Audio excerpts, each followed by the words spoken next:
নমস্কার, শুভরাত্রি। আজ আমি তোমাদের শোনাবো শ্রী শ্রী ঠাকুর রামকৃষ্ণ তিনি কিভাবে গিরিশ ঘোষকে সম্পূর্ণ আমূলকভাবে পাল্টে দিয়েছিলেন। তো ঠাকুর রামকৃষ্ণ পরমহংসদেব তিনি কখনো নেগেটিভ বা নেতিবাচক কথা বলতেন না, কিন্তু তিনি প্রত্যেকটি মানুষের মনের মধ্যে এক চেতনার আগুন জ্বালিয়ে দিতেন।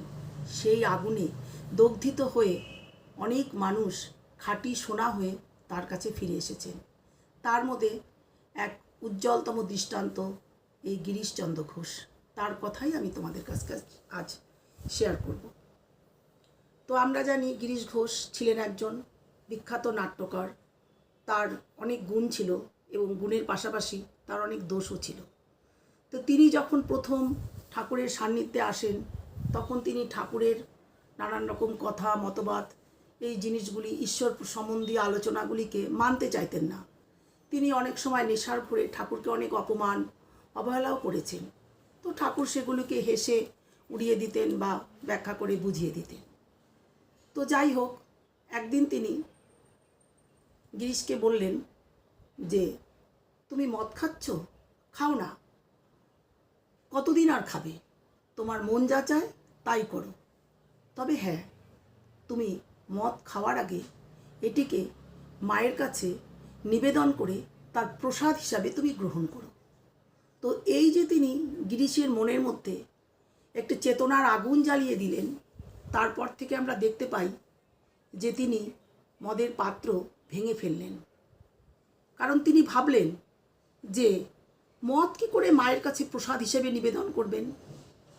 তাই আমরা পরবর্তী জীবনে দেখতে পাই তিনি আর তাকে সেটিকে কোনো দিন স্পর্শ করেননি। তারপরে তিনি নিষিদ্ধ পল্লীতে যেতেন। তো ঠাকুর সেখানেও বলেছেন যে ঠিক আছে, তোমার যেখানে ভালো লাগে তুমি সেখানেই যাও না। ঠাকুর বলতেন মনেতেই বদ্ধ, মনেতেই মুক্ত। মন যা চায়, আত্মা যা চায় তাকে কষ্ট দিয়ে কিছুই করতে হয় না। তুমি যাও, তোমার ভালো লাগলে তুমি সেখানে যাও। তো তিনি তারপরে যখন সেখানে যেতেন, যে আনন্দ উপভোগ করতেন, কিন্তু তিনি সেখানে তিষ্ঠতে পারতেন না। তার মনে হতো তার শরীরে কোনো একটু কাটা বিচ্ছে। তারপরে কিছুক্ষণ থাকার পরে তিনি পাগলের মতো ছুটতে ছুটতে দক্ষিণেশ্বরে কালীবাড়িতে ঠাকুরের পায়ের কাছে এসে লুটিয়ে পড়লেন। তিনি ঠাকুরকে বললেন, ঠাকুর এ কী করলে তুমি আমায়? তুমি যে আমায় আমূলক পাল্টে দিলে, আমি যে আর আমার আগর জীবনে কিছুতেই ফিরতে পারছি না। তো তার কথা শুনে ঠাকুর খিলখিল করে অট্ট হাসিতে ফেসে পড়লেন। তিনি বললেন, তোকে যে ঢোড়া সাপে ধরেছে রে, তোকে জাত সাপে কেটেছে শালা, তুই আর ঘরে ফিরে গিয়েও তিষ্ঠতে পারবি না। তো ঠাকুর তারপরে তাকে বললেন, আমি কি তোমাকে কিছুতে না করেছি? তোমাকে মদ খেতেও বারণ করিনি, নিষিদ্ধ পল্লীতে যেতেও বারণ করিনি। তবে আমি কি করেছি? আমি কি করেছি তুমি জানো? আমি তোমার মনের অন্তরের অন্তঃস্থলে যে আগুন জ্বালিয়ে দিয়েছি, তোমার সাধ্য কি সেই পতনের অনন্ত গহ্বরে নিজেকে নিমজ্জিত করবে? সেই আগুন প্রতিনিয়ত দগ্ধিত হয়ে তোমার শরীরের প্রত্যেকটি শিরা উপশিরা রন্ধে রন্ধে লেলিহান শিখার মতন খাক হয়ে পুড়ে খাক হয়ে যাবে।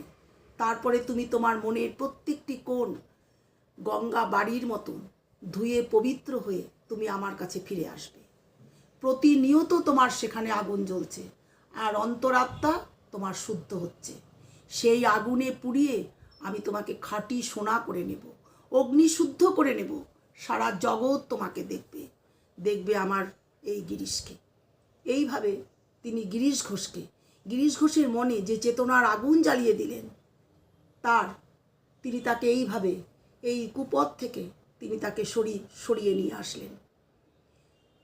গিরিশ ঘোষ বলতেন তিনি হচ্ছেন সবথেকে জগতের খারাপ মানুষ।